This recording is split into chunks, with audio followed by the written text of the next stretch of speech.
दुर्मिळ आतड्यांच्या आजारावर वेळेत केलेल्या आपत्कालीन शस्त्रक्रियेमुळे मणिपाल हॉस्पिटल बाणेर येथे 3 दिवसाच्या नवजात बालकाचे प्राण वाचले.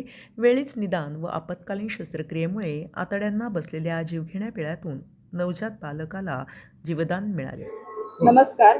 आज इथं मी तुम्हा सर्वांना एका 3 दिवसांच्या बाळामध्ये झालेल्या एका जटिल शस्त्रक्रियेबद्दलची माहिती देणार आहे. ह्या बाळामध्ये आतडं स्वतःभोवती ट्विस्ट होऊन, ज्याला आम्ही मेडिकली इंटेस्टायनल माल रोटेशन अँड व्हॉल्व्हुलस, मिडगट व्हॉल्व्हुलस असं म्हणतो, ही परिस्थिती निर्माण झालेली होती, ज्याच्यामुळे दुसऱ्या दिवशी 2 दिवसांच्या बाळामध्ये अचानक उलट्या सुरू झाल्या होत्या.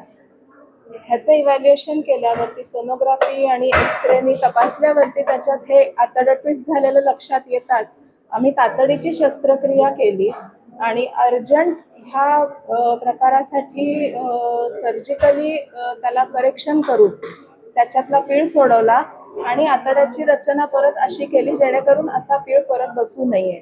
ह्या शस्त्रक्रियेत सर्व पूर्ण आतड्याचा भाग आम्हाला वाचवता आला, रक्तप्रवाह सुरळीत करता आला. त्यानंतर ह्या बाळाला NICU मधली केअर लागली आणि ह्या बाळांमध्ये जनरली नेक्रोटायझिंग एन्ट्रोकोलायटिसचं बराच म्हणजे इन्सिडन्स असू शकतो, ते ससेप्टेबल असतात.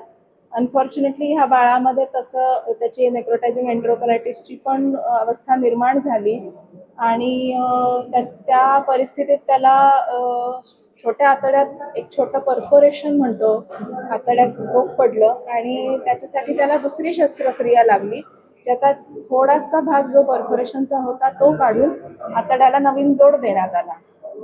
या सगळ्या शस्त्रक्रियेनंतर बाळाला क्रिटिकल केअर, निओनेटल केअर आणि सगळा मेडिकल सपोर्ट हा सर्व देण्यात आला. 3 आठवड्यांच्या ह्या सगळ्या शस्त्रक्रिया आणि मेडिकल मॅनेजमेंट नंतर बाळ आता व्यवस्थित आम्ही डिस्चार्ज करून घरी आहे. बाळाची वाढ झालेली आहे, बाळ मोठं झालेलं आहे, वजन वाढतंय आणि हेल अँड हार्टी आहे. ह्या सगळ्या प्रकारातले मेन चॅलेंजेस हे होते की वेळीच आतड्यांचा रक्तप्रवाह सुरळीत करणे आणि त्याच्यानंतर सेकंड चॅलेंज की नेक्रोटायझिंग एन्ट्रोकोलायटिस सारख्या जटिल आजारातनं ह्या बाळाला बाहेर काढणं. सो 15 दिवसांच्या आत 2 मेजर ऑपरेशन्स या परिस्थितीतनं बाळाला आम्ही सक्सेसफुली बाहेर काढू शकलेलो आहोत. त्याबद्दल म्हणजे माझ्या सर्व टीमचे माझे आभार आहेत.